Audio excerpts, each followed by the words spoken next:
नमस्कार आजको नेपाली बहसमा म ऋषि धमला देशको समसामयिक राजनीतिक घटनाक्रमको समीक्षा गर्नको लागि उपस्थित भएको छ। आजको नेपाली बहसमा हामी आजबाट सुरु हुने संसदको अधिवेशनको बारेमा विशेषमा चर्चा परिचर्चा र बहस गर्दैछौँ। आजबाट संसदमा सत्ता पक्ष र प्रतिपक्षको बीचमा के होला त द्वन्द्व विवाद र मुठभेडको सम्भावना छ भनेर धेरैले भनेका छन् र कार्यसूची पनि बाहिर आएको छ। तर प्रतिपक्ष दलसँग छलफल नगरिकन सहमति नगरिकन कसरी कार्यसूची बाहिर आयो सार्वजनिक भयो यसबारे पनि आजको कार्यक्रममा हामी विशेष रूपमा चर्चा परिचर्चा र बहस गर्दैछौँ। प्रमुख प्रतिपक्षसँग छलफल नगरिकन कार्यसूची सार्वजनिक भइसकेपछि नेपाल कम्युनिस्ट पार्टी एमालेले अब के गर्ला त?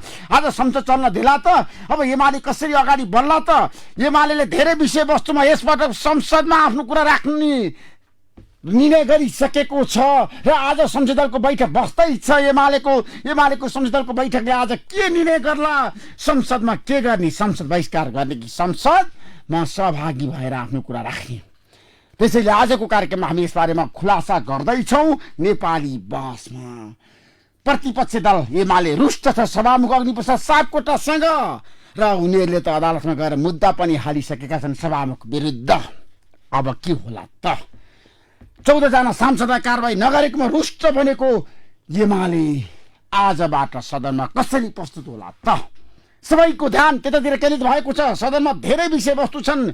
आज हाम्रो देशको ऐन कानुन बनाउनु पर्ने छ, बजेटको बारेमा निर्णय गर्नुपर्ने छ, एमसीसीको बारेमा निर्णय गर्नुपर्ने छ। एमसीसी अब पारित नहुने सङ्केत आइसकेको छ बाहिर। तर पनि प्रधानमन्त्रीले भन्नुभएको छ शेरबहादुर देउवाले हिजो धेरै राजनीति नगरौँ, एमसीसीको बारेमा बुझेर मात्रै बोलौँ, नबुझ्ने नबोलौँ भनेर कङ्ग्रेसकै नेता र कार्यकर्तालाई भन्नुभएको छ।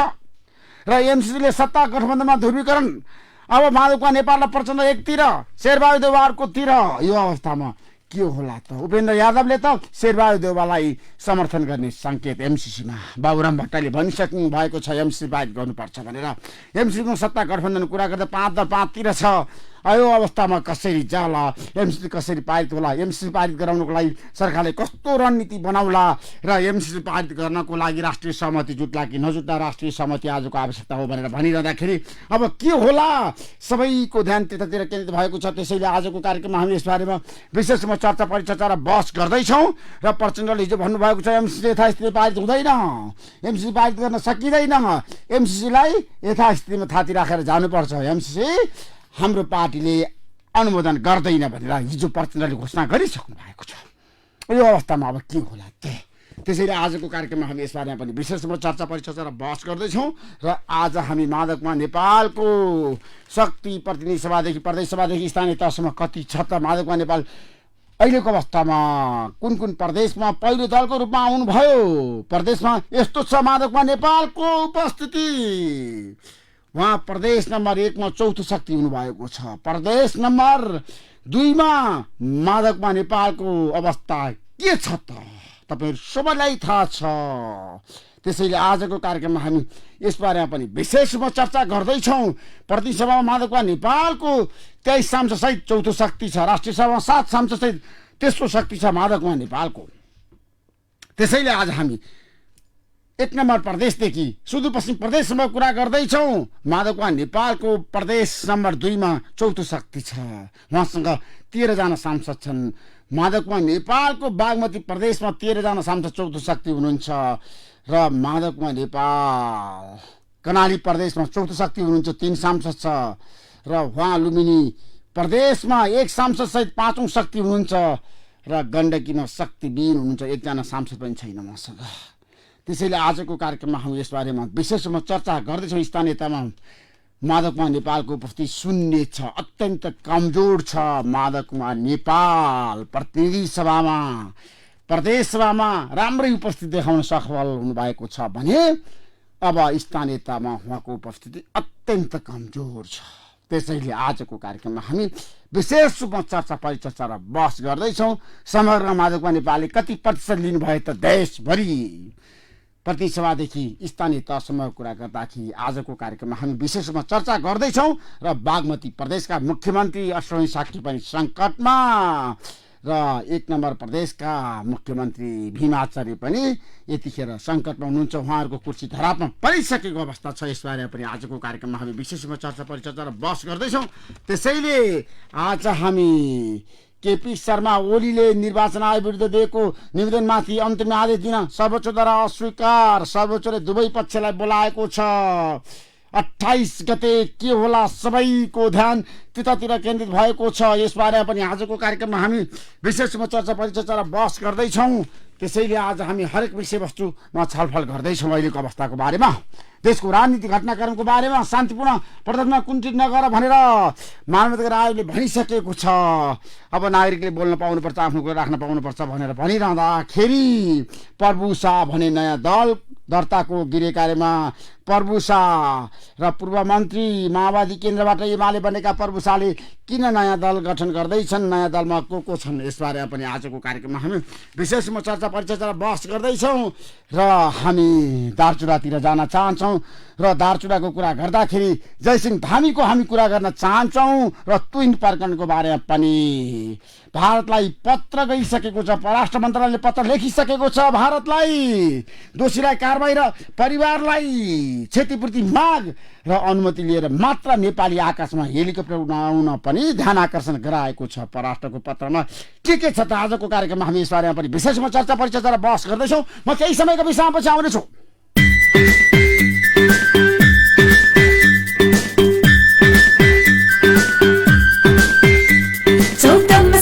स्वाद छ मिठो मिठो याद छ भोक मिटाउने ताकत छ वर्षौंको विश्वास छ भोक लागेमा प्रीति खाऊ। ए हजुर कहाँ गएर आउनु भएको? म त नेपाल बैंक लिमिटेडमा डिपोजिट गरेर आएको नि। किन यति अपोजिट जानु भएको नि? भोलि गएको भए हुँदैन थियो? नेपाल बैंकले त अहिले कति धेरै ब्याज दिएको रहेछ। विश्वासिलो बैंक पनि हो। हो र भन्या। अनि अरु के बैंकिङ सुविधा आएको रहेछ नि? आधुनिक सुविधा सहित बचत खातामा 4.55% र मुद्दती खातामा 8.05% ब्याज दर दिएको छ नि। विश्वको जुनसुकै कुनाबाट रकम पाउन र पठाउन एनबिएल रेमिटेन्स सुविधा, सुलभ कर्जा प्रक्रिया, सुनचाँदी धितो कर्जा, डिजिटल बैंकिङ सेवा लगायत बिना झन्झट नेपाल बैंक लिमिटेडले दिने सुविधा त कति हो कति। यति मात्र हो र हाल खाता खोल्ने ग्राहकहरूलाई mobile banking, ATM card, internet banking, demat, मेरो शेयर, कनेक्ट आइपीएस निशुल्क गरेको छ नि। उसो भए आजै गएर मेरो पनि खाता खोलाउ न त बुढो। बुढी खाता घरमै बसी बसी अनलाइनबाट पनि खोल्न सकिन्छ नि। ए लु खोली हालौ न त। मेरो पनि बचत गरिहाल्नु पर्यो। अनि पल्लो घरको माइला माइलीलाई पनि भनिदिनु नि। बाठी मेरी बुढी। नेपाल बैंक लिमिटेड, नेपालको पहिलो बैंक। न्यानो न्यानो तिम्रो माया कोमलता छ साथमा, कति सफा कति स्वच्छ जादु छ तिम्रो हातमा। सक्दैन कसैले जित्न तिमीलाई आमा, सक्दैन कसैले जित्न मेरी आमा। आमाको हातले धोएको लुगाको सफाईको कुनै जवाफ छैन। एलजी सँग छ अत्याधुनिक 6 मोसन डाइरेक्ट ड्राइभका साथै 99.9% एलर्जन फ्री स्टिम र स्मार्ट थिंकिङ जुन वाइफाईबाट पनि चल्न सक्ने टेक्नोलोजी युक्त नेपालको सर्वाधिक बिक्री हुने फ्रन्ट लोडिङ वाशिङ मेसिन मोसनहरूद्वारा लुगाको धुलाई गर्दछ र दिन्छ आमाकै हातको लुगा सफाईको आभास। नेपाली कथा लेखनको सम्मानमा बाराखरी मिडिया सगौरव घोषणा गर्दछ दिस होम बाराखरी कथा 2078। प्रथम पुरस्कार 1 लाख, द्वितीय पुरस्कार 60,000, तृतीय पुरस्कार 40,000। Title sponsor this home Fiber net, supported by Nepal investment bank, हजुर इन्स्योरेन्स, नेपाल आयल। कथा पठाउनका लागि books@barakari.com, barakaribooks@gmail.com।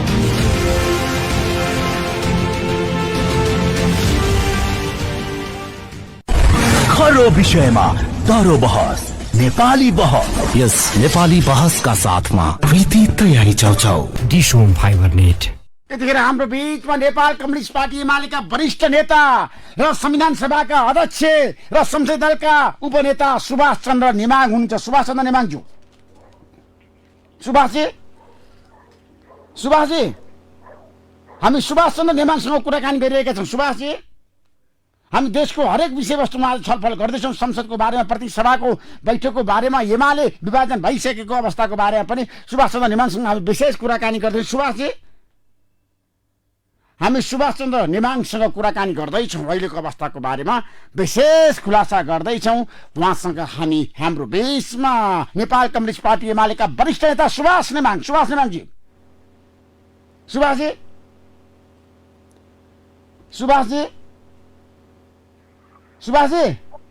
हजुर हजुर तपाईँलाई नेपाली बसमा स्वागत गर्न चाहन्छु।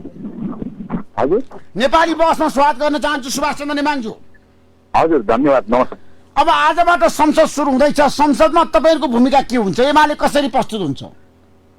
हाम्रो घोषित कुरा छ र सधैँको लागि हाम्रो एउटै प्रष्ट विचार छ, मान्यता छ। त्यो हामी प्रमुख प्रतिपक्षको रूपमा रहँदा सशक्त ढङ्गले संसदमा प्रस्तुत हुन्छ र हामी त्यसो गर्दाखेरि जिम्मेवारीपूर्वक प्रस्तुत हुन्छौँ। होइन, जिम्मेवारी रूपमा त तपाईँहरू प्रस्तुत हुनुहुन्छ, तर संसद चल्न दिनुहुन्छ कि चल्न दिनुहुन्न? तपाईँहरूको गुनासो धेरै छ, एमाले फुटाउन सभामुखले भूमिका निर्वाह गर्यो भनेर तपाईँले भनिरहनु भएको छ। के गर्नुहुन्छ? मेरो प्रश्न त्यहाँनिर हो सुभाष चन्द्र नेमाङजी। कसरी प्रस्तुत हुनुहुन्छ भनेर भन्दा त्यो प्रश्न भएन। अहिले चाहिँ प्रश्न गर्नुभयो, यो चाहिँ इस्यु वाइज तपाईँले सोध्नुभयो। त्यसैले त्यसको बारेमा हामी आज 9 बजे संसद दलको बैठक छ। त्यो संसदीय दलको बैठकले हामी निर्णय गर्छौँ।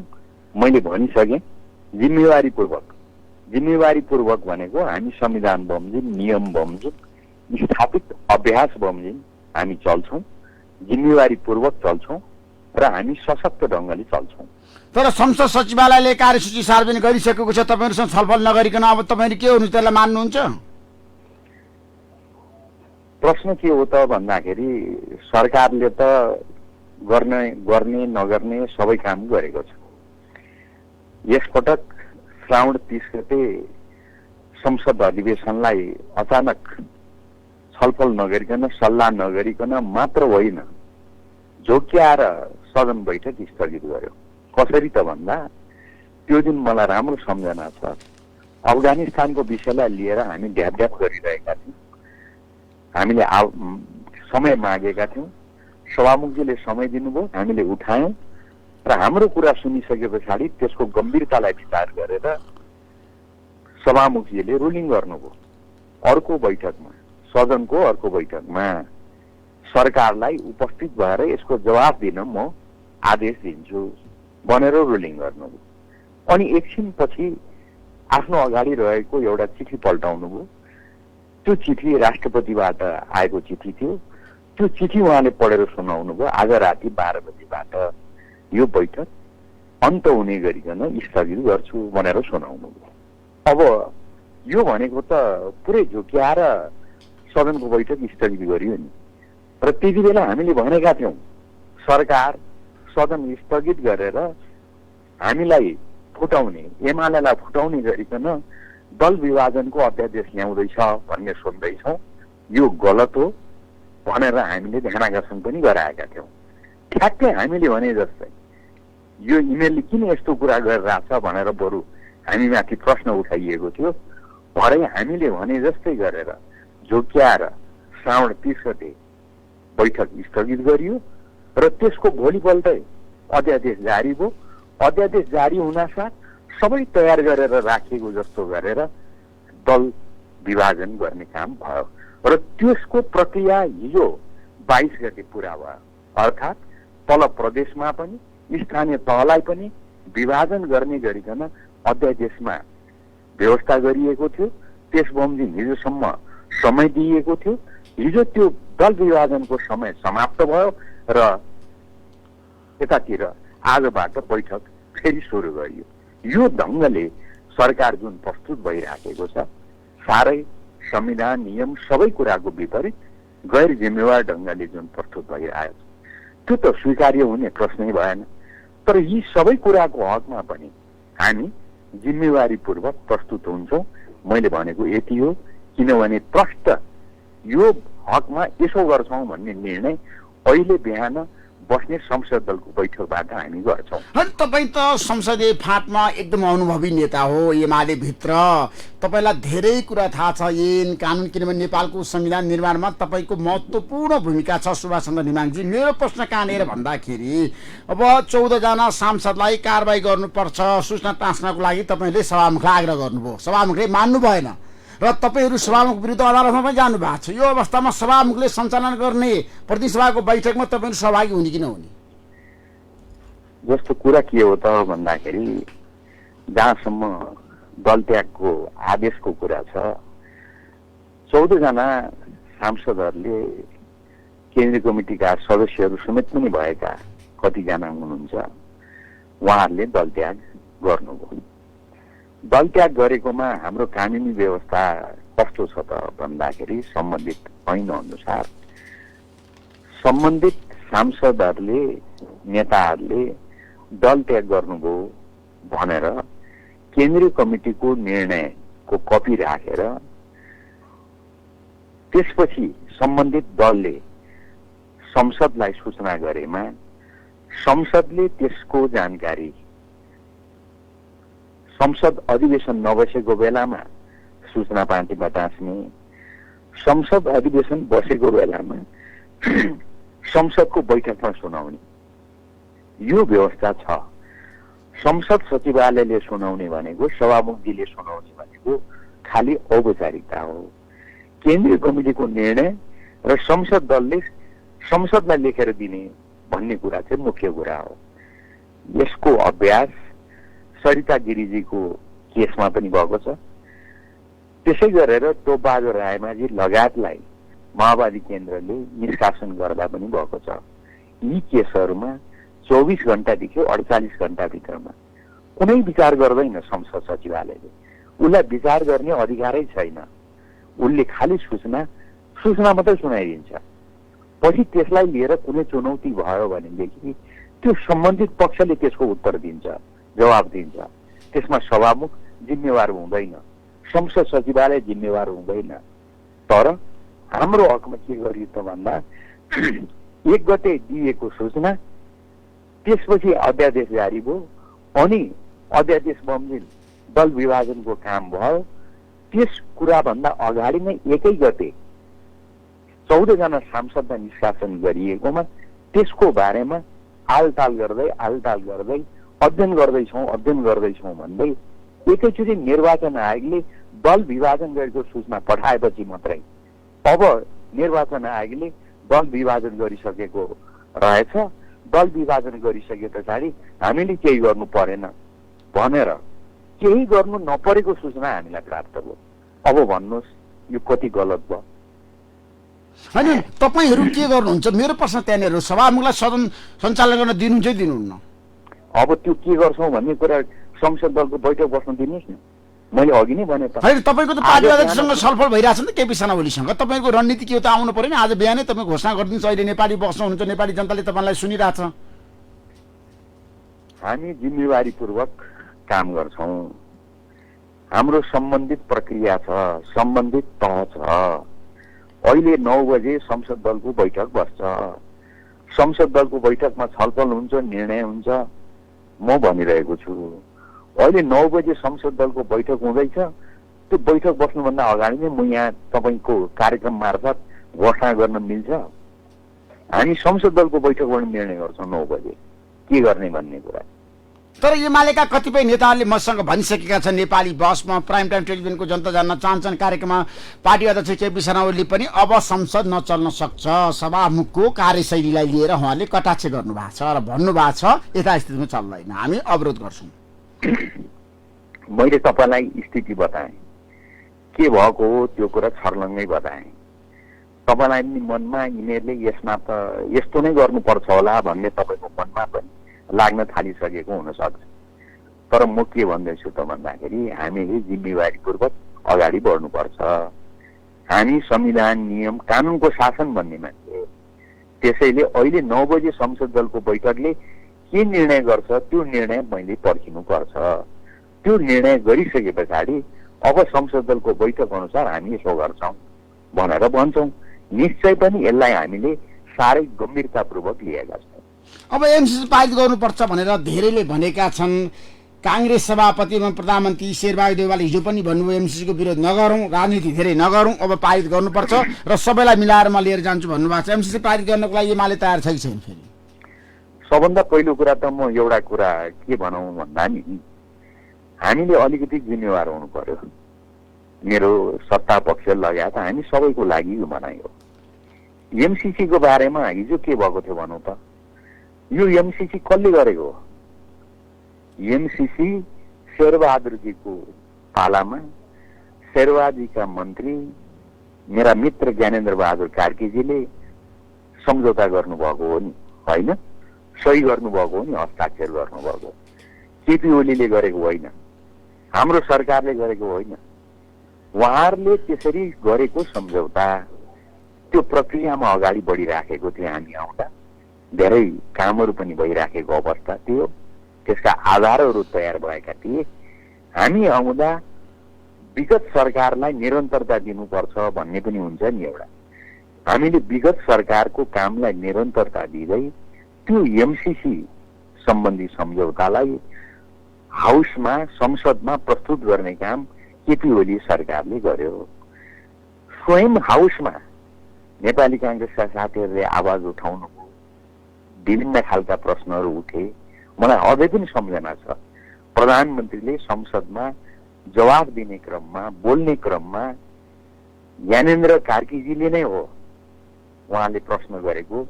हिजो अस्ति मलाई फेरि सम्झना भयो, उहाँ समेतसँग कुरा गर्दा मैले प्रश्न गरेको थिएँ भन्नुभयो।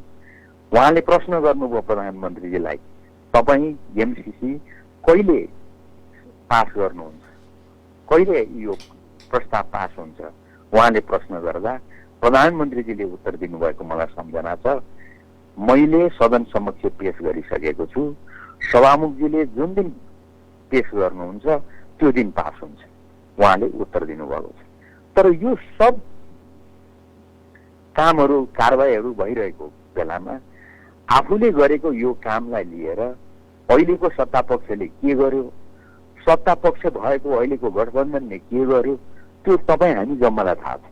अब त सरकारमा हुनुहुन्छ उहाँहरू, तर अचम्मको काम गरिराख्नु भएको छ। उहाँहरूले अमेरिकालाई हिजो अस्ति पत्र पठाउनु भयो भन्ने हामीलाई जानकारी भयो। पत्र अनुसार यो संविधानभन्दा माथि छ कि संविधानभन्दा तल छ कि लगायत कयौं प्रश्न सोधेर अमेरिकालाई पत्र पठाउनु भयो भन्ने सञ्चार माध्यममा आयो।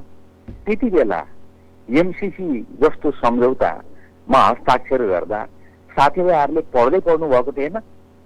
नेपालको संविधानसँगको त्यसको सम्बन्ध लगायत विभिन्न प्रश्नहरू जुन पठाउनु भएको छ, यो के को लागि? उहाँहरूले त्यति बेला केही हेर्दै नहेरिकन, त्यसका पक्ष विपक्ष कुनै विचारै नगरिकन अमेरिकासँग सम्झौता गर्नुभएको रहेछ। के हो? थुप्रै जिज्ञासाहरू पो उठ्न थाले। यो अवस्थामा यो सरकारले के गर्छ टुङ्गै छैन। हामी त प्रतिपक्ष हौँ, जिम्मेवारीपूर्वक प्रस्तुत हुन्छौँ, तर सरकारले प्रस्ताव पेश गर्ने हो। सरकारले सदनमा भएको प्रस्तावलाई के गर्छ भनेर भन्ने हो। उसले त्यो भनेकै छैन। त्यसैले यति बेला हामी पर्खेर हेरिरहेका छौँ सरकार के गर्छ। त्यसो भए सरकारले त पास गर्ने भनेर भनिसक्यो त। प्रधानमन्त्री शेरबहादुर देउवाले त घोषणा गरिसक्नुभयो पारित गर्नुपर्छ। एउटा कुरा नि ऋषिजी, म विनम्रतापूर्वक तपाईँलाई भनौँ है, हुन त तपाईँले त जनतालाई कुरा पुर्याउनु पर्छ, त्यसैले तपाईँको आफ्नो भाषा हुन्छ। सरकारले भन्ने कुरा सदनमा आएर भन्नु पर्यो। सदनमा भएको प्रस्तावलाई उसले के गर्छ भन्नु पर्यो। बाहिर कहाँ के प्रधानमन्त्रीजीले अथवा अरू मन्त्रीले भन्नुभयो भन्ने कुरा सरकारले भनेको कुरा हुँदैन, अठोट हुँदैन। सदन आजदेखि चल्दैछ, सरकारले के गर्छ त्यो त सदनमा आएपछि नै थाहा हुन्छ। सदन आजबाट चल्दैछ, सदन चलेन भने के हुन्छ? एमसी त सङ्कटमा पर्यो नि त। फेरि त्यो त सरकारले विचार गर्ने कुरा हो। सदन चलाउने के गर्नुपर्छ?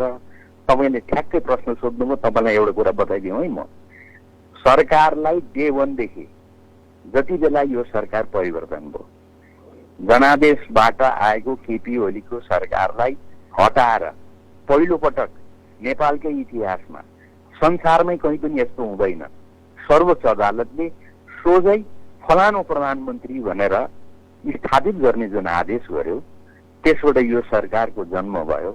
जनताको जनादेश होइन, सर्वोच्च अदालतको परमादेशबाट। त्यही दिनदेखि हामीले भनिराखेका छौँ, यो सरकारले हामीसँग हेलोसम्म पनि गरेन, हामीसँग सामान्य सम्बन्ध पनि राखेन। त्यसैले प्रधानमन्त्रीजीलाई बधाई दिने कार्यक्रममा संसदमा पार्टीको तर्फबाट मैले भनेको छु, तपाईहरू यसो गरिराख्नु भएको छ प्रधानमन्त्रीजी, हाम्रो संविधानको व्यवस्था यो होइन। संविधानले प्रतिपक्षलाई राज्यको अभिन्न अंग मान्दछ, राज्यकै अंग मान्दछ। ऊ गभर्मेन्ट इन वेटिङ हो, विकल्पमा रहेको सरकार हो। त्यसैले तपाईहरुको यो व्यवहार संविधान सम्मत भएन। कसरी देशलाई यसरी चलाउनुहुन्छ? हामीले प्रश्न गर्दै उहाँलाई यसो नगर्नुहोस् भनेर बधाई दिएका छौं, शुभकामना दिएका छौं। यो सन्दर्भमा एउटा मात्रै जोड्न चाहन्छु, उहाँहरूले साझा कार्यक्रम ल्याउनुभयो बाहिर पत्रकार सम्मेलन गरेर। त्यो साझा कार्यक्रमको प्रस्तावना हेर्नुहोस् त एकपालि फेरि पल्ट्याएर ऋषिजी, त्यसले सिधै यो प्रमुख प्रतिपक्ष भनेको त शत्रु हो जस्तो ढंगले त्यहाँ पृष्ठभूमिमा घोषणा गरेको छ। त्यो पृष्ठभूमिमा आएको सरकारले हामी प्रतिपक्षसँग के व्यवहार गर्छ भन्ने कुरा हेर्न बाँकी छ, हेर्नुपर्ने छ।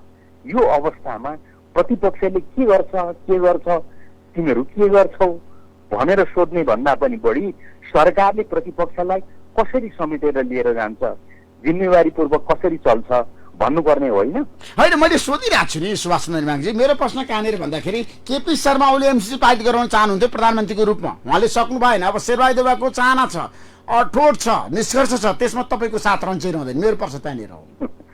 मैले तपाईँलाई बताइदिएँ उहाँहरूको अठोट कस्तो छ, उहाँहरूको निष्कर्ष कस्तो छ। मैले प्रष्ट शब्दमा भनिरहेको छु, उहाँहरू कुनै कुरामा प्रष्ट हुनुहुन्न। म भन्दैछु तपाईँले एमसीसीको कुरा ल्याउनु भएको सन्दर्भलाई जोड्ने हो भने यो एमसीसी सम्झौता गरेको उहाँहरूले हो। तर हिजो अस्ति हामी सरकारमा रहँदाको उहाँहरूको के छ भन्दाखेरि अभिव्यक्तिहरू, अडानहरू हेर्नुहोस् त। उहाँहरूले एमसीसीको बारेमा के गर्नुभएको छ, के बोल्नु भएको छ, संसद कसरी चल्यो, संसदमा सरकारले लगेको प्रस्ताव होइन, प्रस्ताव दिने बिजनेस दिने संसदलाई कसले हो? सरकारले हो। सरकारले बिजनेस दिएको छ कि छैन? के कारणले गर्दा एमसीसी सदनमा अड्कियो? त्यो सबै कुरा जनतालाई भन्नु पर्दैन? त्यो सबै कुरा नभन्ने अनि अब प्रतिपक्षले के गर्छ भनेर एजिफ सम्पूर्ण कुरा प्रतिपक्षको कारण हो भने जस्तो गरेर त्यो भान पर्ने गरिकन प्रस्तुत हुनु भएन नि ऋषिजी। त्यसो भए प्रश्न भनेको यो होइन सुभाष चन्द्र नेमाङजी। अब एमाले फुट्यो, माधवकुमार नेपालको शक्ति कति छ तपाईँलाई थाहा छ, देशभरिको आइसक्यो तथ्याङ्कहरू। सातवटै प्रदेशको कुरा गर्दाखेरि सुदूरपश्चिम प्रदेशमा माधवकुमार नेपाल पहिलो पार्टी बन्नुभयो, पहिलो शक्ति बन्नुभयो। तपाईँहरूलाई पनि माथ गर्नुभयो उहाँले। 2 नम्बर प्रदेशमा पनि तपाईँहरूलाई माथ गर्नुभयो, तपाईँहरूभन्दा ठुलो पार्टी बन्नुभयो उहाँ। अब माधवकुमार नेपालको शक्ति जुन बढेको छ यसलाई तपाईँले कसरी निश्चित पार्न सक्नुहुन्छ भन्नुहोस् त। सबभन्दा पहिलो कुरा त ऋषिजी, म एउटा कुरा तपाईँलाई पनि सबैलाई आग्रह गर्छु, हाम्रो पार्टीभित्रको लडाइँमा तपाईँहरूले पनि हामीलाई साथ दिनुहोस् भनेर म भन्दिनँ। तर संविधान, नियम र एउटा कल्चर भन्ने हुन्छ नि, संस्कृति, त्यो संस्कृति बमोजिम तपाईँ हामी चल्ने गरौँ, बोल्ने गरौँ, व्यवहार गर्ने गरौँ। वास्तवमा जुन ढङ्गले दललाई विभाजन गर्ने काम गरियो, जुन मुद्दा अहिले सर्वोच्च अदालतमा विचाराधीन छ, सर्वोच्च अदालतले 28 गते अन्तरिम आदेशको बारेमा छलफल गर्न बोलाएको छ। एउटा केसमा भने चाँडै टुङ्गो लगाउनको लागि आदेश दिएको छ हिजो मात्रै। यो अवस्था रहेको छ। वास्तवमा जुन ढङ्गले अध्यादेश ल्याइयो, त्यो अध्यादेश ल्याउने तरिका टार्गेट गरेर एमालेलाई फुटाउने गरिकन अध्यादेश जुन जारी गरिएको छ त्यो ठिक भयो। अहिलेको प्रसङ्ग होइन, अहिले त एमालेलाई फुटाउने साथीभाइहरूलाई, फुटाउने इच्छा लागेको साथीहरूलाई खुसी लाग्यो होला। तर यो अध्यादेशकै जुन कल्चर छ, यही कल्चर लागू भइरहँदा भोलि अरूहरूलाई के हुन्छ? जस्तो यही पटक हेर्नुहोस् न, एमालेलाई लक्षित गरेर ल्याएको अध्यादेश फुट्न त जसपा पनि फुट्यो। स्वयं गठबन्धनका जसपाले यसलाई विरोध गर्नुभयो। त्यस कारणले गर्दा म के आग्रह गर्न चाहन्छु भन्दा, को के ठुलो भयो अहिले सांसदको सन्दर्भमा लिएर धेरै चर्चा नगरौँ। म त्यसमा केही पनि टिप्पणी गर्दिनँ। प्रश्न के हो त भन्दा जनताको बीचमा जाँदा जनताले भोलि के निर्णय गर्छन् भन्ने कुरा चाहिँ ठुलो कुरा हो। अहिलेका हाम्रा यी सम्पूर्ण क्रियाकलाप काम कारबाहीहरू छ नि जनतामा रेकर्ड भइराखेको छ, जनताले यसलाई हेरिराखेका छन्।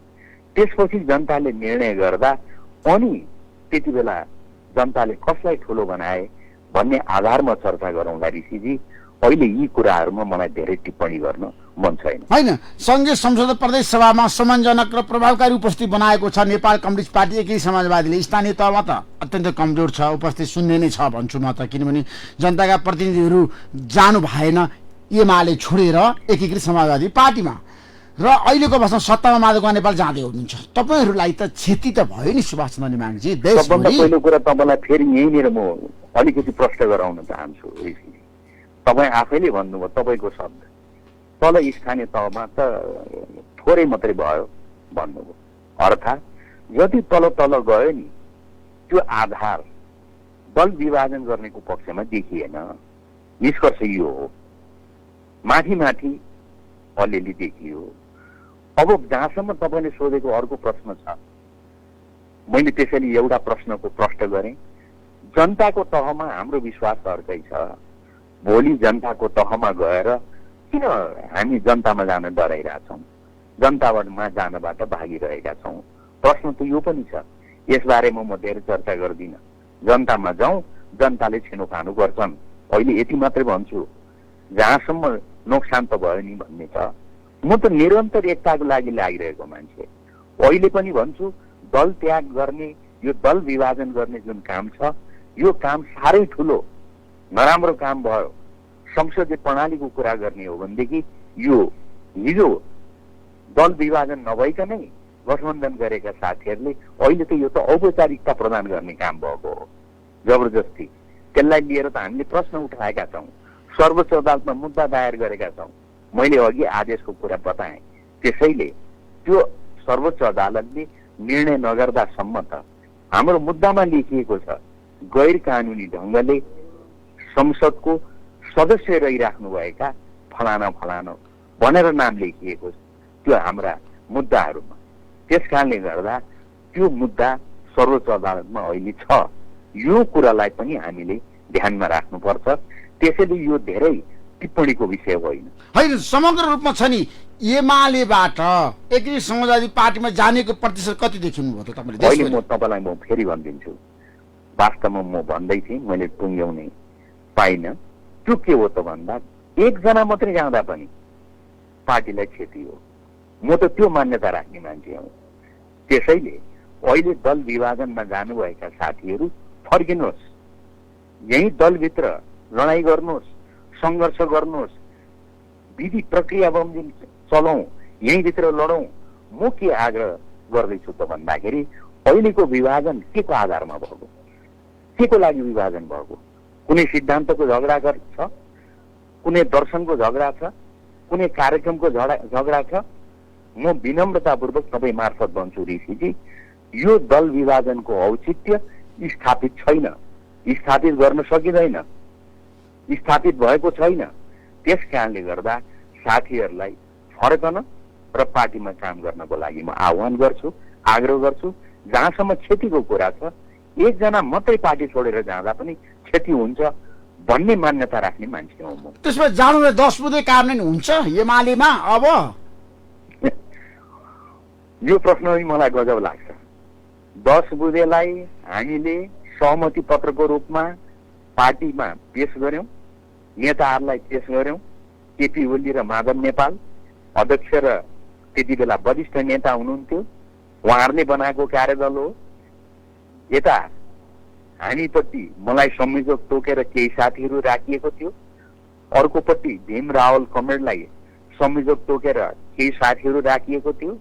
हामीले धेरै ठुलो प्रयास पश्चात सहमति पत्र तयार गर्यौं। जुन सहमति पत्र भनेको म दोहोऱ्याउँछु ऋषिजी, तपाईँलाई धन्यवाद यो प्रश्नको लागि। वास्तवमा त्यो सहमति पत्र सबैको साझा समझदारीको पत्र थियो, जसले यो पार्टीलाई एकताबद्ध बनाउँछ भन्ने हाम्रो विश्वास थियो। त्यो विश्वास पश्चात हामीले हस्ताक्षर गरेर त्यो जारी गर्यौं। त्यो जारी गरेको सहमति पत्रलाई पार्टीमा पेश गर्दा स्थायी कमिटीले अनुमोदन गर्यो। स्वयं केपी कमरेडको पहल कदमीमा त्यो पेश भएको थियो। केन्द्रीय कमिटीले अनुमोदन गर्यो। त्यति मात्रै होइन, तपाईँको जानकारीको लागि फेरि धन्यवाद दिँदै म यो कुरा बताउँछु। माधव कमरेडसँग रहनुभएका स्थायी कमिटीहरूको पनि बैठक बस्यो।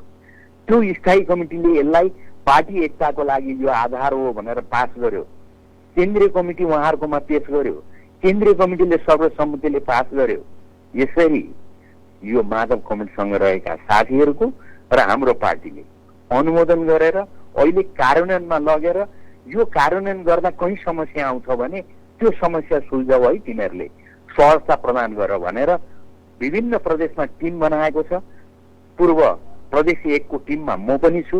हिजो अस्ति विराटनगर गएर प्रदेश 1 का 14 जिल्लाको समस्या समाधान गर्न यसरी गर्नुपर्छ भनेर निर्णय गरेर आएको छौँ हामीले र त्यो अनुसार अगाडि बढिरहेको छ। अर्थात् यो कार्यान्वयन हुन्छ भन्ने प्रश्न होइन, कार्यान्वयनमा गइसकेको छ। तर यता स्थितिमा सबै कुरा कार्यान्वयन हुँदैन भनेर पोखरामा पुगेर केपी शर्माले भन्नुभयो नि त। जेठ 2 मा फर्कन सक्दैन एमाले। यस्तो भनेको उहाँले यो सन्दर्भ बुझौँ। त्यो के हो त भन्दाखेरि जस्तो जेठ 2 भन्यौँ, जेठ 2 को सन्दर्भमा पनि कतिपय मानिसहरू त खाली छ, कमरेडहरू त खाली हुनुहुन्छ विभिन्न कारणले। त्यसै गरी कतिपय कमरेडहरू त अब माधव कमरेडकोमा विभाजनमा गइसक्नु भएको छ। उहाँहरू त जेठ 2 लाई के अरे फर्काएर ल्याउने भन्दैमा उहाँहरू त आउनुहुन्न। यो सबै कुरालाई ध्यानमा राखेर कतिपय शब्दहरू कतिपय प्रसङ्गहरू उठेका हुन सक्छन्। तर यदि भन्छु मैले अघि जम्मै कुरा विस्तारमा बताएँ जे यो हाम्रो कार्यदलको सहमति पत्र कार्यान्वयन हुन्छ, कार्यान्वयन हुन थालिसकेको छ। यति मात्रै भन्छु, आयोजक कमिटीलाई भङ्ग गरेर हामीले फेरि उही पदाधिकारीहरू रहेका कार्यदलमा रहेका यी सबै सम्बन्धित कमरेडहरू समेत स्थापित हुने गरिकन हामीले पार्टीको निर्णय भएर कार्यान्वयन भइसकेको छ। अब पनि त्यो प्रश्न हो र भनेको होइन। जेठ 2 भनेको त सरदामा बिरालो बागे जस्तो होइन, बाँधे जस्तो होइन, जस्ताको तस्तै फर्किन भनेर केपी शर्माले किन भन्नुभयो त? यस्तो ऋषिजी, तपाईँलाई मैले यत्रो थुप्रै फ्याक्टहरू देखाइसकेँ। त्यो फ्याक्टको कुनै चर्चा गर्नुहुन्न तपाईँ। 1-2 जना साथीहरूले कहाँ गएर कुन प्रसङ्गमा के बोल्नुभयो भन्ने कुरालाई सबै चिज भत्कियो भन्दै तपाईँ प्रश्न गर्नुहुन्छ। यो मिलेन ऋषिजी। प्रश्न अलिक ठिक ढङ्गले प्रस्तुत गरौँ। त्यस भए जेठ 2 मा फर्कियो एमाले। ठ्याक्कै सिधा प्रश्न सिधा उत्तर जाँदै फर्किने मात्रै होइन, फर्किसक्यौँ, फर्किन्छौँ। यसभन्दा पछाडि कसैलाई पनि पछाडि फर्कने अधिकार छैन। Thank you so much Subhash Chandra माङज्यू। समय दिनुभयो नेपाली बसलाई तपाईँलाई म धेरै धेरै धन्यवाद दिन चाहन्छु। Thank you so much. म केही समय विश्रामपछि फेरि आउनेछु। टिभी मात्र होइन अब इन्टरनेट सररा डिसो फाइबर नेट आयो है सररा सररा चलाऊ यसलाई रमाऊ सररा लेटेस्ट टेक्नोलोजीको डिसो फाइबर नेट हाई स्पिड इन्टरनेटको मजा सररा भरपर्दो किफायती मात्र होइन यसमा डिएच फाइबर नेटको एक्सले दिन्छ खुसी सररा डिसो फाइबर नेट चलाऊ है इन्टरनेट अब सररा Dish Home Fiber Net life चल्छ सररा। ए बुढा होइन, पल्लो घरको साइलोले के खुवाएर हो? कुखुराको दाम त बेसरी पारो रे त। पोहोर पनि अन्डा त्यस्तै बेच्यो भन्थ्यो। ब्रोइलर कुखुरा पनि हर्लक्क भएका थिए। हाम्रो त वास्तै छैन। कि व्यवसाय छोड्नु पर्यो कि राम्रोसँग गर्नु पर्यो भने होइन, कति करा कि मैले पारे ठुलो कुखुरा फाराममा पनि गएर बुझेको रुचि प्लेट दाना खुवाउँदा धेरै आम्दानी हुन्छ रे। यो दाना अरूभन्दा पोसिलो पनि छ रे। ब्रोइलर कुखुरा पनि कम समयमै हत्तै बढ्दो रहेछ गाँठे। अब हामी पनि त्यही दाना खुवाउनु पर्छ क्या। सबै कृषकको चाहना रुचि पेलेट दाना कुखुरा अनि गाई भैँसी बङ्गुर र माछाको लागि सर्वोत्तम दाना रुचि पेलेट दाना अनमोल फिड्सको उत्पादन रुचि पेलेट दाना गुणस्तरमा हाम्रो प्रतिबद्धता सम्पर्क अनमोल फिड्स प्राली भरतपुर चितवन फोन 056 570 551 98 550 56 796। काठमाडौँ शिक्षा बहुमुखी क्याम्पसमा भर्ना खुल्यो। अनलाइन र भौतिक दुवै माध्यमबाट नियमित कक्षा सञ्चालन हुने त्रिवीबाट सम्बन्धन लिएको शिक्षा शास्त्र संकायको पहिलो सामुदायिक एस काठमाडौँ शिक्षा बहुमुखी क्याम्पसमा व्यवस्थापन संकायतर्फ एमबीएस र एमएड तर्फ अंग्रेजी, नेपाली, गणित, स्वास्थ्य, ईपीएम र पाठ्यक्रम तथा मूल्याङ्कन विषयमा भर्ना खुल्यो। विशेषताहरू: प्रविधि मार्फत क्याम्पसको निरीक्षण एवं प्रविधि मैत्री वातावरण, उत्कृष्ट नतिजा तथा दक्ष एवं अनुभवी प्राध्यापकद्वारा अध्यापन, अनलाइनको माध्यमबाट घरमै बसी गुणस्तरीय शिक्षा प्राप्त गर्न सकिने। अन्य कार्यक्रमहरू: +2 तर्फ विज्ञान, मानविकी, व्यवस्थापन र शिक्षा तर्फका विषयहरू, बीसीए, बीबीएस, बीएड का कार्यक्रमहरू, अनियर बीएड, साइन्स र जनरल दुवैमा कक्षा। प्रवेश परीक्षा फारम वितरण बिहान 7 देखि बेलुका 5 बजेसम्म। सम्पर्क: काठमाडौँ शिक्षा बहुमुखी क्याम्पस, चन्द्रगिरी नगरपालिका, विष्णुदेवी मन्दिर सँगै। सम्पर्क फोन 985111 52 148 र 98 499 18 480।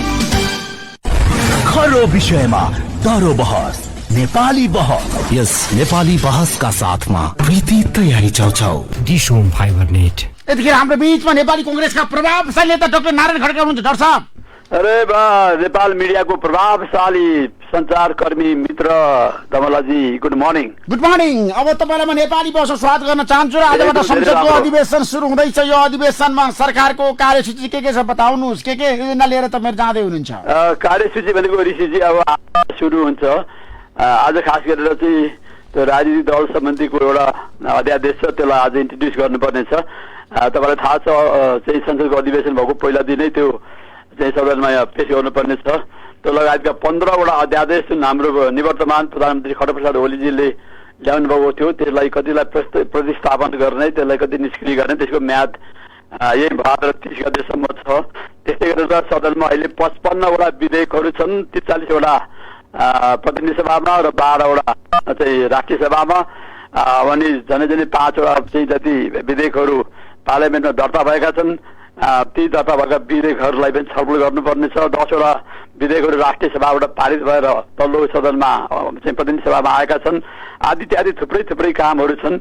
अब यो विशुद्ध रूपमा यो विधेयक चाहिँ अधिवेशनको रूपमा पनि यसलाई हामीले लिनुपर्ने हुन्छ, किनभने थुप्रै कामहरू छन्, थुप्रै कानुन बनाउनु पर्ने छ। ऋषिजी, होइन, बजेटको बारेमा छ। अब बजेटलाई के गर्ने, एमसीसी छ, एमसीसीलाई के गर्ने, प्रतिपक्षी दलसँग तपाईँहरूको सम्बन्ध चिसिएको छ। यो अवस्थामा संसदको अधिवेशन तपाईँले आह्वान गर्नुभयो र आजबाट संसदको बैठक बस्दैछ र सत्ता पक्ष र प्रतिपक्षको बीचमा प्रतिनिधि सभामा द्वन्द्व र विवाद र भिडन्तको सङ्केत पनि देखिन थाल्यो नि। अब द्वन्द्व र ऋषिजी, म तपाईँको लोकप्रिय माध्यम, तपाईँको मिठो आवाज, मिठो प्रश्नहरू चाहिँ को माध्यमबाट के भन्न चाहन्छु भनेदेखि प्रतिनिधि सभा यो कुस्ती खेल्ने ठाउँ होइन।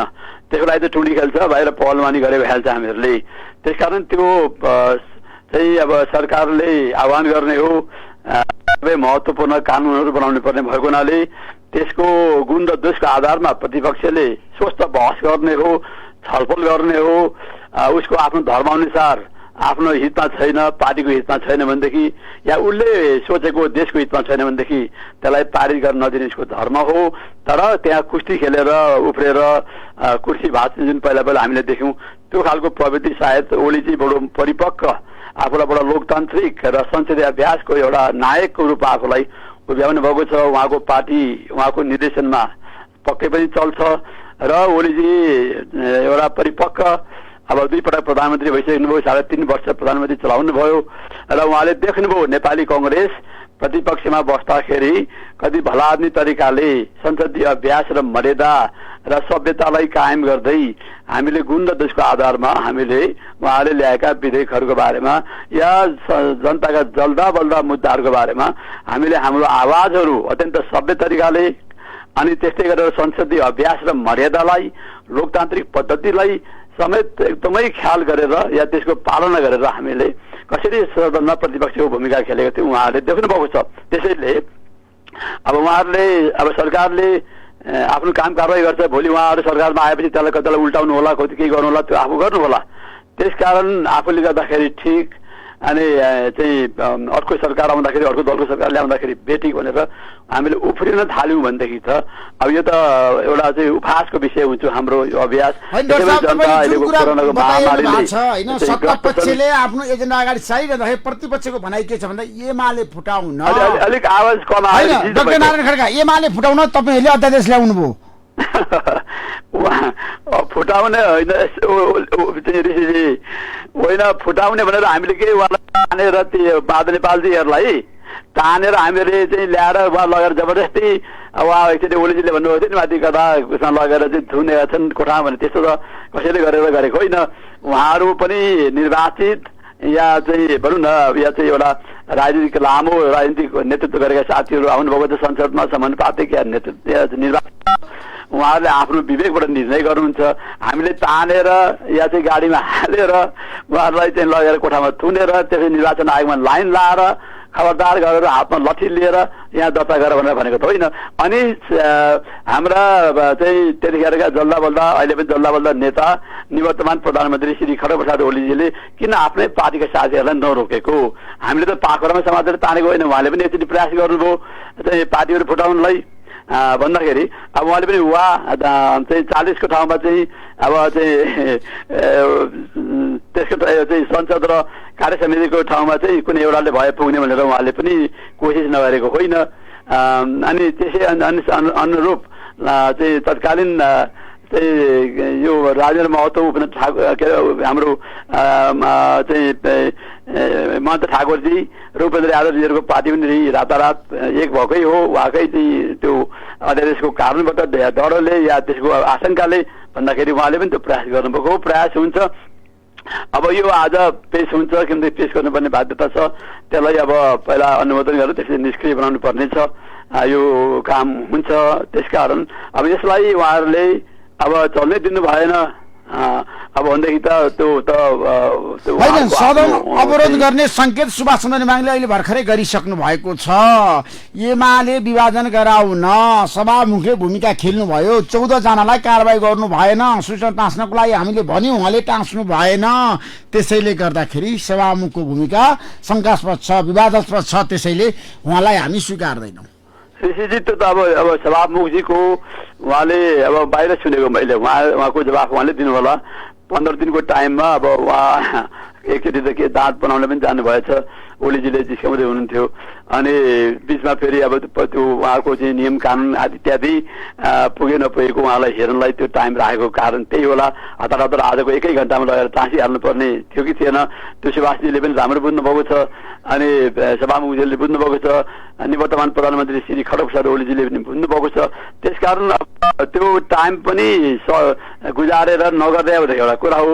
त्यो टाइमभित्र गरेन भनेर मलाई लाग्छ, तर त्यसको जवाब मैले सामान्य सभामुख सागपटाजीको तर्फबाट दिने होइन, त्यो त उहाँले दिनु होला। तर बाहिर आएको मिडियामा आएको कुरा खालि मैले तपाईँलाई मुखरित गर्दै मात्रै हो ऋषिजी। त्यसो भए मलाई के बताउनु, एमसीसीको कुरा आज नेपाली जनता जान्न चाहन्छन्। एमसीसी तपाईहरु पारित गर्न चाहनुहुन्छ। प्रधानमन्त्री शेरबहादुर देउवाले हिजो संसद दलको बैठकमा भन्नुभएको छ धेरै राजनीति नगरौँ, एमसीसी को बारेमा बुझेर मात्रै बोलौँ, बुझ्ने साथीहरूले मात्रै बुझौँ, नबुझ्नेले एमसीसी को बारेमा नबोलौँ भनेर हिजो उहाँले निर्देशन दिनुभएको छ। डाक्टर नारायण खड्का तपाईँ एमसीसीलाई राम्रोसँग बुझेको नेता, अब एमसीसी पारित गर्न सक्नुहुन्छ तपाईहरुले? प्रेसिडेन्ट सुन्नु न, यो अब यसलाई हामीले के भन्ने, अब कतिपय कुराहरू सूचनाको व्याख्या गर्न आवश्यक पनि छ, जसको लागि नेपाल सरकारले अर्थ मन्त्रालयले प्रश्न पनि पठाएको छ। सायद त्यसको जवाब पनि चाहिँ आउला। फतिमा सुमारजी आउनुभन्दा अगाडि नै त्यो जवाबहरू आउलान्। चाहिँ यहाँको राजदूतावासले हामी सकारात्मक छौँ भनेर जति पनि चाहिँ माइतीघर मण्डलमा अनि सामाजिक अभियन्ताहरू विभिन्न दलका साथीहरूले उठाउनु भएका मुद्दाहरू छन्, ती मुद्दाहरूलाई एकमुष्ट चाहिँ प्रश्नको रूपमा चाहिँ जनताका चाहिँ चाहना, जनताका मागहरू यी हुन् र यसमा यी कुराहरूको भ्रम छ, यसलाई के हो भनेर हामीले भनेका छौँ।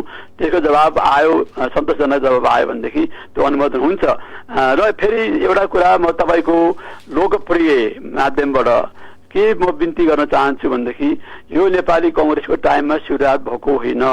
यो 2011मा तत्कालीन प्रधानमन्त्री श्री बाबुरामजी भट्टराईजी का टाइममा यसको थ्रेसोल्ड भन्ने यसलाई नेपाललाई पनि छानिने प्रक्रियाबाट सुरु भएर 2014मा चाहिँ अब यो चाहिँ अगाडि बढ्न सक्ने रहेछ नेपाल भनेर भने अनुसारको 3-4 वर्षको लामो, जसमा चाहिँ यसमा हाम्रो आर्थिक विकासका आधारहरू, त्यसै सुशासन, भ्रष्टाचार, नियम कानुन चाहिँ सबै कुराहरूको चाहिँ 18-20 वटा इन्डिकेटरहरूमा नेपालले त्यसमा धेरै इन्डिकेटरमा राम्रो छ, राम्रो गर्यो भन्ने हिसाबले यो चाहिँ आएको हो र यसलाई तत्कालीन चाहिँ नेपाल सरकारका अर्थमन्त्री र जोनाथन नास भन्ने एमसीसीका सिइओले वासिङटन डीसीमा 2074 साल भाद्र 29 गते यो चाहिँ पारित यो चाहिँ सम्झौतामा हस्ताक्षर भएको थियो।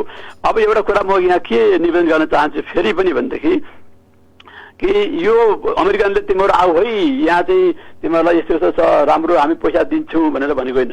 उनीहरूले 2002 मा जर्ज बुशले अब यसमा अब तपाईँसँग लामो समय हुँदैन मैले 1 घन्टै बोल्न सक्छु यो बारेमा।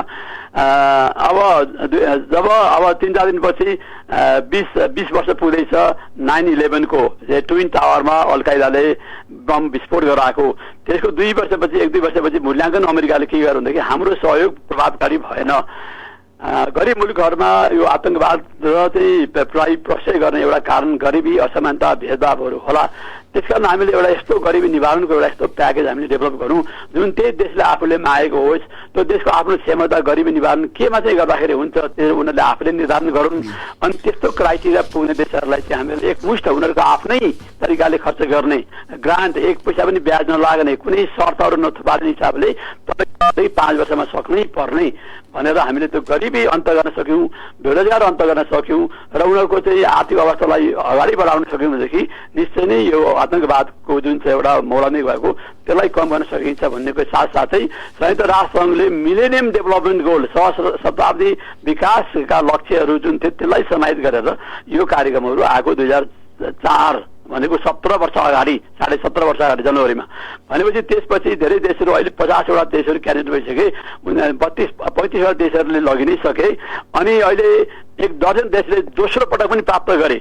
अब यहाँनिर म के निवेदन गर्न चाहन्छु भनेदेखि हामीले चाहिँ के भन्यो भने हाम्रो त कृषि पनि हो अनि हाम्रो चाहिँ यो पर्यटन पनि हो तर हामीसँग अब 2-3 वर्षपछि करिब 3-4 हजार मेगावाट बिजुली हामीसँग हुन्छ। त्यसपछि पाइपलाइनमा छन् अर्को 5-7 वर्षमा 7-8 हजार हुन्छ 10,000 मेगावाट हुन्छ त्यो हामी खपत गर्न सक्दैनौँ।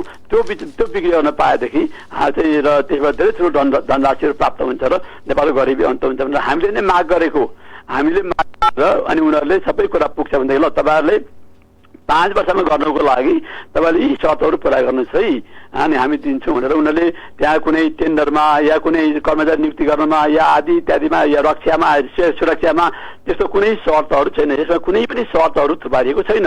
र एउटा महत्त्वपूर्ण कुरा यहाँ जुन हाम्रो साथीहरू माइती गठबन्धनमा या अन्य खास गरेर यो साम्यवादी वामपन्थी साथीहरूले नारा दिनुभएको छ म उहाँहरूलाई पनि तपाईँको लोकप्रिय माध्यमबाट के भन्न चाहन्छु भनेदेखि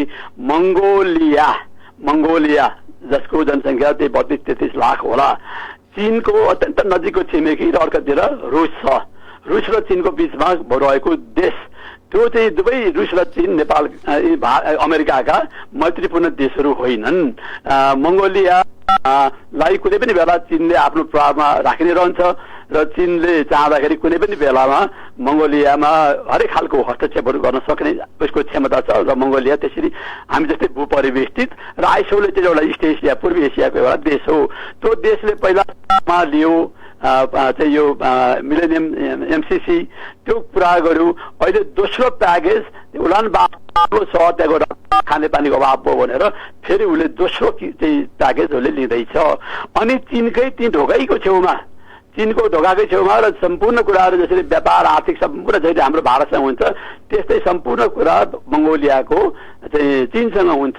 चीनले कुनै पनि टाइममा चाह्यो भनेदेखि अमेरिकाको प्रभाव किन यहाँ अमेरिकाले किन भित्रायो भनेर भन्ने चाह्यो भनेदेखि कुनै पनि बेलामा उसलाई चाहिँ नियन्त्रण गर्न सक्छ। त्यसै गरेर रुस पनि अमेरिकाको मैत्रीपूर्ण देश होइन।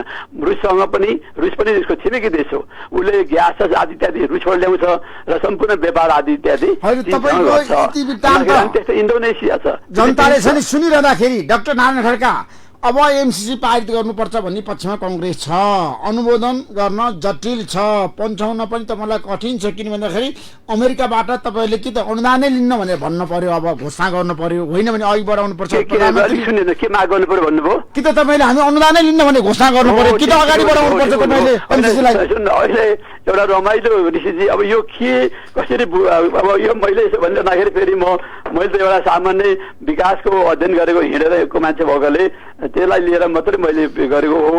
मलाई अब कुरा के भनेदेखि 1947 अमेरिकासँग हाम्रो कूटनीतिक सम्बन्ध पहिलो हो, भारतभन्दा पनि पहिला हामीले चाहिँ अमेरिकासँग काम गरेको। त्यतिखेर USOM भन्ने अफिस चाहिँ USAID भन्ने थिएन, त्यसबाट हामीले चाहिँ हेटौँडामा रोपेदेखि लिएर थुप्रो थुप्रो प्रोजेक्टहरू गऱ्यौँ। त्यतिखेर यस्ता कुनै पनि कुरा आएनन्। त्यो शीत युद्धको टाइममा कोल्ड वार जहाँ एकातिर चाहिँ सोभियत युनियन रुसको नेतृत्वमा कम्युनिस्ट चाहिँ देशहरू बाँडिएका थिए, अर्कातिर अमेरिका र पश्चिम युरोपको देशहरूको आधारमा चाहिँ सैद्धान्तिक आधारमा डेमोक्रेटिक कन्ट्रीहरू बाँडिएका थिए।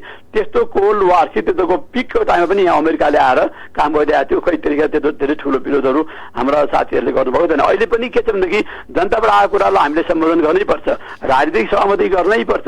यो नेपाली कङ्ग्रेसको उठाएको होइन, मैले भने नि बाबुराम भट्टराईजी हुँदै त्यसपछि खिलराजी हुँदै त्यसपछि अनि फेरि खड्गप्रसाद ओलीजी हुँदै र त्यसपछि फेरि पुष्पकमलजी हुँदै शेरबहादुरजी हुँदै खड्गप्रसादजी हुँदै फेरि शेरबहादुरजीको आयो। तपाईँले भन्नुहोस् कतिवटा प्रधानमन्त्रीले यसलाई हुन्छ अगाडि बढाउँ भनेर भने। अनि जुन बेला त्यतिखेर भाद्रको चाहिँ 29 गते 74 सालमा यो चाहिँ सम्झौतामा हस्ताक्षर गर्न लागि चाहिँ तत्कालीन अर्थमन्त्रीलाई प्रधानमन्त्री शेरबहादुर देवाजीले वासिङटन पठाउनुको लागि त क्याबिनेटबाट एप्रुभ हुनुपर्छ। त्यतिखेर माओवादीले सही सरकारमा थियौँ। अनि त्यतिखेर हाम्रो माओवादी साथीहरू रोक्नुपर्छ नि, है यो पठाउँ है अर्थमन्त्रीलाई सही गर्नलाई भन्नु पर्थ्यो। हेर्नुहोस् अब हामी अनि अहिले भनौँ न, अनि यो संसदमा अनुमोदन गर्ने पनि थिएन। जुन बेला मेरो मित्र वरिष्ठ प्रभावशाली पत्रकार ऋषिजी, म के भन्न चाहन्छु भने जुन बेला यो सम्झौतामा हस्ताक्षर गरियो त्यतिखेर 2 दिनको लागि भनेको 5 दिन लगाएर छलफल भयो। त्यतिखेर नेपाल पक्षले संसदमा नलैजाउँ भनेर भन्दाखेरि अमेरिकाले मानेको थियो। पछि हाम्रो खड्गप्रसाद ओलीजीकै अर्थमन्त्री विद्वान भनेर भन्छ नि मान्छेहरू, अनि ले अब कहाँ कताबाट हो पनि उहाँले चाहिँ अब कानुन मन्त्रालयमा चाहिँ चिठी पठाउनु भयो, यसलाई संसदले अनुमोदन गर्नु पर्यो, यसमा कानुनको राय के छ भनेर 2075 साल पौष 13 गतेतिर ओख्याएर उहाँले पठाउनु भयो। अनि 75 सालको चाहिँ पौष 26 गते कानुन मन्त्रालयले भन्यो ठिक छ, यो हाम्रो सन्धि सम्झौता अनुसार पनि यसलाई चाहिँ त्यहाँ भएको प्रावधानलाई चाहिँ अनुमोदन गर्नलाई संसदबाट अनुमोदन गर्नु उचित हुन्छ भनेर राय दिइसकेपछि अनि त्यसपछि हाम्रा विद्वान अर्थमन्त्री खड्गप्रसाद ओलीजीले पत्याउनु भएको अर्थमन्त्रीले 2075 के अरे 76 साल असार 30 गते प्रतिनिधि सभामा लगेर दर्ता गर्नुभयो। यो नेपाली कङ्ग्रेसले दर्ता गरेको होइन, यो पहिला छँदा पनि थिएन। अनि ओलीजीले पटक पटक अनुमोदन गर्नुपर्छ भने बजेटमा राख्नुभयो, केमा राख्नुभयो, राष्ट्रिय सभा जोरदार भाषण गर्नुभयो, एमसिसीको बारेमा गलतफहमी उनीहरूलाई पढ्नुहोस्, कागले कान लग्यो भनेदेखिमा कागको पछाडि नदौडिनुहोस्, कान समाउनुहोस्। अनि एमसिसी चाहिँ तपाईँले बुझ्दै नबुझिकन यसरी अब यस्ता जोरदार भाषण गर्नुभयो र पास गर्ने कुरा गर्नुभयो। अहिले फेरि उहाँ नै श्री खड्गप्रसादजी के भन्नुहुन्छ भनेदेखि संशोधन गर्नुपर्छ। ओ यही कारण हेर्नुहोस् ऋषिजी, एउटा सरकारमा हुँदाखेरि एउटा जिब्रो अनि बाहिर आउँदाखेरि अर्को जिब्रो, 2 जिब्रे नागहरू शेष नाग जस्ता 2 जिब्राका जुन जिब्रो चलाउन आवश्यक छ त्यही जिब्रो चलायो, जुन जिब्रो लुकाउनु पर्छ त्यो जिब्रो लुकायो। अब यही कारणबाट चाहिँ अमेरिकाले के भन्दाखेरि तपाईँले 5 वर्षमा गरी खानुहुन्न, कहिले एउटा कुरा कहिले अर्को कुरा, सरकारमा हुँदाखेरि एउटा कुरा बाहिर अर्को कुरा। अनि यो परि 5 वर्षमा सकेन भनेदेखि हाम्रो कानुनले चाहिँ यसलाई अगाडि बढाउन दिँदैन नेपालका नेताजीहरू भनेर। अनि यसलाई यो अनुमोदन गराउने कारण पनि त्यही हो। होइन, अनुमोदन गराउनलाई एमसिसीको उपाध्यक्ष पनि काठमाडौँ आउँदै हुन्छ भोलि। मेरो प्रश्न कहाँनिर भन्दाखेरि अब एमसिसीले सत्ता गठबन्धनमा ध्रुवीकरण पार्यो, अब तपाईँहरूको बिचमा पनि द्वन्द्व सिर्जना गरेको छ। प्रचण्डले त भन्नुभयो यथास्थिति पाए हुनै सक्दैन र सत्तारूढ दलकै नेताहरू आज एमसिसीको विपक्षमा उभिए र भातृ संगठनहरू सडकमा छन् र भनिरहेका छन्, खबरदारी गरिरहेका छन् सत्तामा पनि बस्ने अनि सडकमा पनि जाने। यो कस्तो किसिमको प्रवृत्ति हो, कस्तो किसिमको चाहिँ उहाँहरूको विरोध हो? होइन, एउटा हामी यो पनि ऋषिजीलाई म चाहन्छु कि नेपाली कङ्ग्रेसले एक्लैले जबरजस्ती यो पारित गर्न चाहँदैन, गर्न आवश्यक पनि छैन। सहमति भयो सत्तारूढ दलहरूको घटकको बिचमा। मैले पनि पढेँ प्रचण्डजीको कुरा के भनेदेखि यो चाहिँ यो अनुमोदन यो चाहिँ हाम्रा शर्तहरू पुरा भएपछि मात्रै भन्नुभएको छ उहाँले। अब शर्त हामीले चिठी पठाएका छौँ, त्यो जवाब के आउँछ, इन्डो पेसिफिक अन्तर्गत हो कि होइन, अडिट हामीले गर्ने हो कि होइन, कानुनभन्दा माथि छ कि छैन, आदि इत्यादि कुराहरू थुप्रो कुराहरू हामीले सोधि पठाएका छौँ। अनि भारतको सहमति किन चाहियो आदि इत्यादि कुराहरू सोधेका छौँ। त्यसको जवाब आयो भनेदेखि हामी फेरि छलफल गरेर गर्नुपर्छ, नभएदेखि यतिकै हामी गर्दैनौँ भन्ने उहाँको आशय पर्ने हो। तर समस्या यही छ, राष्ट्रिय मुद्दाहरूमा चाहिँ हामीले फरक फरक धारणा अपनाउन थाल्यौँ भने अब चीनमा एउटा सरकारले भन्छ छँदै छैन भन्छ, अर्को सरकार आएर चाहिँ फेरि कमिटी गठन गर्छ। अनि यस्तो विभाजित राष्ट्रियताको मानसिकताले देशको सार्वभौमता बोल्ने हुँदैन। तपाईँलाई कसैले आएर आक्रमण गर्नै पर्दैन।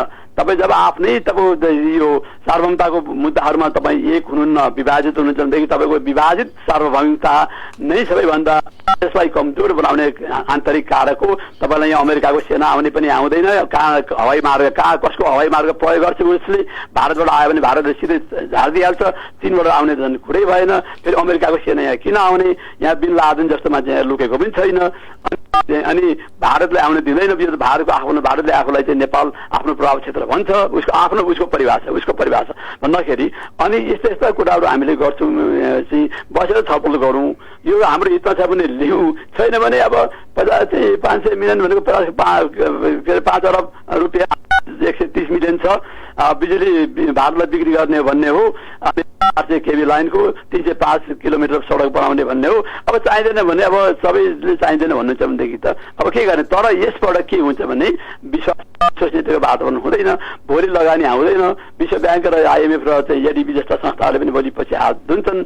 अनि अन्य चाहिँ जुन यहाँ लगानी गरेका पनि अब भोलि आज यस्तो रहेछ, भोलि उस्तो, सरकारमा आउँदा यस्तो कुरा, आफ्नै बिचमा झगडा गर्छन्, मिल्दैनन् भने चाहिँ यहाँ के लगानी गर्ने भन्छन्। यसको चाहिँ इन्डाइरेक्ट अप्रत्यक्ष परिणामहरू यस्तो आउँछन् ऋषिजी। त्यसैले हामी विवेक प्रयोग गरौँ, हाम्रो हितमा छ भने गरौँ। हाम्रो हितमा नेपाली कङ्ग्रेस मात्रै हितमा भनेर डिफाइन गर्ने होइन, हाम्रो पुष्पकमल दाहालजी र उहाँको पार्टी, माधव नेपालजी र उहाँको पार्टी, अनि त्यसै गरेर बाबुरामजी र उहाँको चाहिँ पार्टी, त्यसै खड्गप्रसाद ओलीजीको र उहाँको पार्टी लगायतकाहरू बसेर गम्भीर तरिकाले छलफल गरौँ। होइन, एमसी सत्ता गठबन्धनको कुरा गर्दाखेरि तपाईँहरू यो सरकार छ नि, अब दिगो होस्, यो सरकार बलियो होस्, यो सरकारले चुनाव गराओस्, बाँकी अब यही सरकार अगाडि बढोस् भनेर भन्नुभएको छ नि। संसदको अवधिको कुरा गरेको मैले, अब 14-15 महिना तपाईँहरू यो गठबन्धनलाई अगाडि बढाउने पक्षमा हुनुहुन्छ। तर 5 दल 5तिर छ, ठ्याक्कै जाँदा हामीसँग समय कम छ। तपाईँहरू एक हुन सक्नुहुन्छ एमसीसीमा गठबन्धन? होइन, गठबन्धन अब केही मुद्दाहरू गर्ने हो, अब बाध्यता पनि छ हाम्रो। त्यही बाध्यताले हामी यहाँ आएका छौँ। अब हाम्रो चाहना थियो ओलीजीले चाहिँ मङ्सिरमा चुनाव गर्ने भनेर विघटन गर्नुभयो, हामी त्यसलाई रोकेर हामी यसको फुल कार्यकाल लानुपर्छ भनेर सहमति गरौँ। शान्तिमा समस्या त आउँछन्, हेर्नु पूर्व पश्चिम उत्तर दक्षिणका पार्टीहरू हामी एकसाथ आएका छौँ। नेपालको राजनीतिक इतिहासमा एउटा बडो गजबको खालको एउटा परिचक्र, एउटा चक्र यहाँ आएर यतिखेर चाहिँ हाम्रो नेतृत्वमा, कङ्ग्रेसको नेतृत्वमा सरकार छ। यो पनि एउटा गजबकै पोलिटिकल साइकल हो नेपालको राजनीतिक ल्यान्डस्केपमा। त्यसैले ऋषिजी यसको व्यवस्थापन, हिजो पनि मैले त्यहाँ बोलेँ हाम्रो चाहिँ संसदीय हाम्रो दलको बैठकमा, यसको गठबन्धन अत्यन्त अप्ठ्यारो छ। यसको व्यवस्थापन गर्नको लागि हामी सबैले विवेक प्रयोग गर्नुपर्छ। नेपाली कङ्ग्रेसको सभापति प्रधानमन्त्रीले मात्रै विवेक प्रयोग गरेर भएन, दाहालजीले गर्नु पर्यो, नेपालजीले गर्नु पर्यो, बाबुरामजी र उपेन्द्रजीले गर्नु पर्यो, अनि चाहिँ महन्त ठाकुर र चाहिँ के महतोजी आउनु भने उहाँले पनि गर्नुभयो पर्यो। देशलाई केन्द्रबिन्दुमा राखौँ, जनतालाई केन्द्रबिन्दुमा राखौँ। कोरोनाको महामारीमा हामीले चाहिँ नौटङ्गी गर्न थाल्यौँ, अनि 10तिर घुम्न थाल्यौँ, एउटा विवादमा गएर चाहिँ मैत्री घर मण्डलमा गएर उफ्रिन थाल्यौँ भने योभन्दा ठुलो नाटक, योभन्दा ठुलो राजनीतिक नौटङ्की गाईजात्रा अरू केही हुँदैन। त्यसैले फेरि पनि एकपटक जनतालाई सम्झौँ, राष्ट्रलाई सम्झौँ, हाम्रो स्वाभिमान र सार्वभौमिकतालाई सम्झौँ। र यतिखेर हामीले 1.5 वर्षसम्म अहिले कोरोनाको महामारी आदि पनि छ, राम्रोसँग चलाएर जनताको आधारभूत आवश्यकताहरू मिलेर काम गरौँ र त्यसपछि अनि निर्वाचनमा जाउँ। जसले जित्छ उसले चलाउँछ, एउटा चाहिँ राम्रो खालको एउटा संस्कारको एउटा पनि सुरुवात गरौँ भन्ने कुरा पनि तपाईँको माध्यमबाट, ऋषिजीको माध्यमबाट म चाहिँ आदरणीय श्रोताहरू मार्फत हार्दिक निवेदन गर्न चाहन्छु। हामीले त्यो विवेक प्रयोग गर्नुपर्छ। शेरबहादुर देउवाजी, पुष्पकमल दाहालजी, माधव कुमार नेपालजी, महन्त के अरे हाम्रो चाहिँ उपेन्द्र यादव र बाबुरामजी र साथसाथै निवर्तमान खड्गप्रसाद ओलीजी जो परिपक्व नेता हुनुहुन्छ, उहाँले पनि विवेक प्रयोग गर्नुपर्छ। त्यसमा अब तपाईँहरूले चाहिँ विवेकको प्रयोग गर्नुपर्छ भने भनिरहेको डाक्टर नारायण खड्का, अब मन्त्री परिषद आज विस्तार हुन्छ? त्यो चाहिँ अब मैले विस्तार गर्दै भनेपछि अब प्रधानमन्त्री र हिजो भन्नुभयो उहाँ प्रधानमन्त्री शेरबहादुर देउवाजीले अब अरू दलले नाम दिनुभएको छैन, दिनुभयो भने विस्तार हुन्छ भनेको मतलब भन्नुभयो ऋषिजी। Thank you so much doctor Narayan Khadka, समय दिनुभयो नेपाली बहसलाई तपाईँलाई म धेरै धन्यवाद दिन चाहन्छु। Thank you so much. म केही विश्रामपछि फेरि आउनेछु। बचत पनि गर्नु पर्छ, ऋण पनि चाहिन्छ, सुरक्षा र सहज सेवा बैंकबाटै पाइन्छ। बैंकमा खाता अझै खोलौ, राख्नु हुन्न भाका, सहजता तातै प्रभु बैंकको शाखा समृद्धिको सहयात्री प्रभु बैंक नै रोजौ बैंक रोज्दा आज होइन भोलिसम्म सोचौ 160 भन्दा बढी शाखा भएको प्रभु बैंक सँगै कारोबार गरौं। प्रभु बैंक, विश्वास